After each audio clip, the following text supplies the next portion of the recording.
ಯಲಹಂಕ ಗ್ರಾಮಾಂತರ ಮಂಡಲ ರೈತ ಮೋರ್ಚಾ ಅಧ್ಯಕ್ಷರಾದ ಎಚ್.ಸಿ. ರಾಜೇಶ್ ರವರ ಹುಟ್ಟುಹಬ್ಬ. ಜನಪ್ರಿಯ ಶಾಸಕರಾದ ಎಸ್.ಆರ್. ವಿಶ್ವನಾಥ್ ರವರು ಆಗಮಿಸಿ ಶುಭ ಹಾರೈಸಿದ್ದರು. ಇದೇ ಸಂದರ್ಭದಲ್ಲಿ ಯಲಹಂಕ ಮಂಡಲ ಅಧ್ಯಕ್ಷರಾದ ರಾಮಮೂರ್ತಿ ಎಂಜಿ ಮತ್ತು ಎಲ್ಲ ಬಿಜೆಪಿ ಮುಖಂಡರುಗಳ ನಡುವೆ ಆರಾಪೇಟ ಹಾಕಿ ಕೇಕ್ ಕತ್ತರಿಸುವ ಮೂಲಕ ತಮ್ಮ ನಿವಾಸದಲ್ಲಿ ಹುಟ್ಟುಹಬ್ಬವನ್ನು ಆಚರಿಸಿಕೊಂಡರು. ಜನಪ್ರಿಯ ಶಾಸಕರಾದ ಎಸ್.ಆರ್. ವಿಶ್ವನಾಥ್ ಸಾಹೇಬರು, ಅಲ್ಲಕ್ ಸಾರು ಮತ್ತೆ ಮೇಡಮ್ ಅವರು ಪ್ರತಿ ವರ್ಷ ಬಂದು ನನಗೆ ಬರ್ತಾರೆ ವಿಶ್ ಮಾಡುತ್ತಾರೆ. ಈ ಸರಿ MLA ಅವರೇ ಚುನಾವಣೆ ತಯಾರಿದ್ದಾರೆ. ನಿಮ್ಮ ಚುನಾವಣೆ ಯಾವ ತರ ತಯಾರಿದೆ? ನಮ್ಮ ಯಲಹಂಕ ಕ್ಷೇತ್ರದ MLA ಎಸ್.ಆರ್. ವಿಶ್ವನಾಥ್ ಸಾಹೇಬರು ಯಾವ ತರ ಹೇಳ್ತಾರೆ ಎಲೆಕ್ಷನ್ಗೆ ಆ ತರ ನಾವು ಮುಂದೆ ಅವ್ರು ಮುಂದೆ ಹೋಗ್ತಾರೆ, ಅವ್ರ ಹಿಂದೆಗಡೆ ನಾವು ಇರ್ತೀವಿ.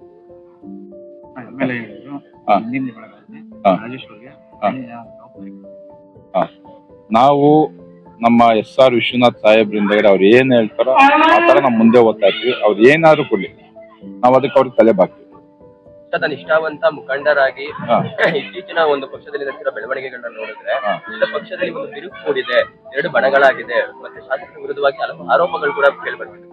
ಇವಾಗ ನಮ್ಮ ಜನಪ್ರಿಯ ಶಾಸಕರಾದ ಎಸ್.ಆರ್. ವಿಶ್ವನಾಥ್ ಅಣ್ಣನವರು ಎಷ್ಟು ವರ್ಷದಿಂದ ರಾಜಕೀಯ ಮಾಡಿದ್ದಾರೆ? ನೀವು ಎಷ್ಟು ವರ್ಷದಿಂದ? 45 ವರ್ಷ 48 ವರ್ಷ ರಾಜಕೀಯ ಬಿಜೆಪಿಯಲ್ಲಿ ಇದ್ದಾರೆ.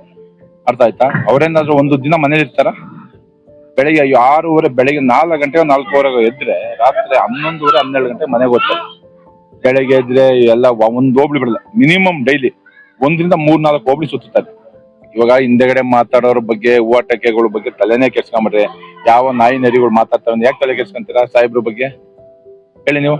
ಇವಾಗ ಏನಾದ್ರು ಮಾತಾಡ್ಲಿ, ಸಾಹೇಬ್ರ ಬಗ್ಗೆ ಎಲ್ಲ ಇಡೀ ನಮ್ಮ ಯಲಹಂಕ ಕ್ಷೇತ್ರ ಜನತೆ ಗೊತ್ತೋ ಗೊತ್ತಿಲ್ಲೋ? ನಿಜಾನ ಇಲ್ಲೋ ಇದು?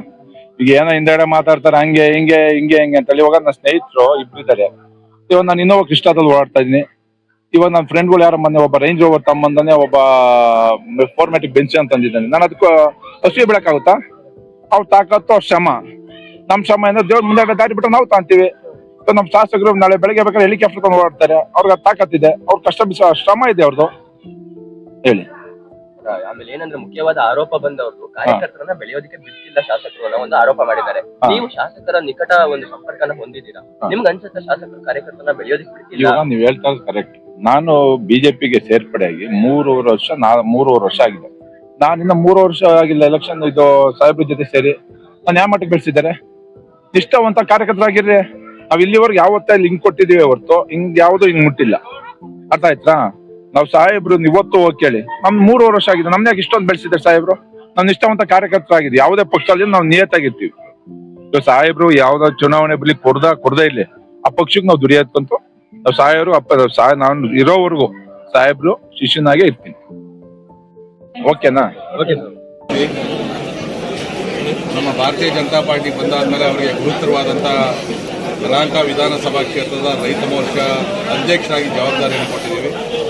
ನಿಜಕ್ಕೂ ಕೂಡ ನಮ್ಮ ನಿರೀಕ್ಷೆಯನ್ನು ಮೀರಿ ಪಕ್ಷದ ಸಂಘಟನೆಯನ್ನು ಮಾಡ್ತಾ ಇದ್ದಾರೆ. ರೈತರ ಪರವಾದಂಥ ಕಾಳಜಿಯನ್ನು ಇಟ್ಕೊಂಡಿದ್ದಾರೆ. ರಾಜ್ಯದ ಯಾವುದೇ ಕಡೆ ಕಾರ್ಯಕ್ರಮ ಆದರೂ ಕೂಡ ಬಂದು ಭಾಗವಹಿಸ್ತಾ ಇದ್ದಾರೆ. ಸೊ ಅವರಿಗೆ ಇವತ್ತು ಹುಟ್ಟುಹಬ್ಬ ಇತ್ತು. ಹುಟ್ಟುಹಬ್ಬದ ಶುಭಾಶಯಗಳನ್ನು ಕೋರೋದಕ್ಕೆ ನೀವು ನೋಡಿದ್ದೀರಿ, ಸಾವಿರಾರು ಜನ ಕಾರ್ಯಕರ್ತರು ಇಡೀ ಕ್ಷೇತ್ರದಿಂದ ಕೂಡ ಬಂದು ಅವರಿಗೆ ಅಭಿನಂದನೆಗಳನ್ನು ಸಲ್ಲಿಸ್ತಾ ಇದ್ದೀವಿ. ಭಗವಂತ ಅವರಿಗೆ ಆಯುರಾರೋಗ್ಯ ಐಶ್ವರ್ಯ ಮತ್ತು ಮುಂದಿನ ದಿನಗಳಲ್ಲಿ ಹೆಚ್ಚಿನ ಜವಾಬ್ದಾರಿಯನ್ನು ನಮ್ಮ ಪಕ್ಷದಿಂದ ಕೂಡ ಅವರಿಗೆ ಕೊಡುವಂಥ ಅವಕಾಶ ಇದೆ. ಮುಂದಿನ ಚುನಾವಣೆಗಳಲ್ಲೂ ಕೂಡ ಸ್ಪರ್ಧೆ ಮಾಡ್ತಕ್ಕಂಥ ಅವಕಾಶ ಬರ್ಬೋದು. ಇವೆಲ್ಲವನ್ನ ಗಮನದಲ್ಲಿಟ್ಕೊಂಡು ಪಕ್ಷ ಸಂಘಟನೆಯನ್ನು ಇನ್ನೂ ಚೆನ್ನಾಗಿ ಮಾಡಲಿ ಮತ್ತು ರೈತರ ಸಮಸ್ಯೆಗಳೇನಿದೆ ಅದರ ಪರವಾಗಿ ಹೋರಾಟವನ್ನು ಮಾಡಲಿ ಅಂತೇಳಿ ಅವರಿಗೆ ಶುಭಾಶಯಗಳನ್ನು ಕೋರ್ತಾ ಇದ್ದೀವಿ.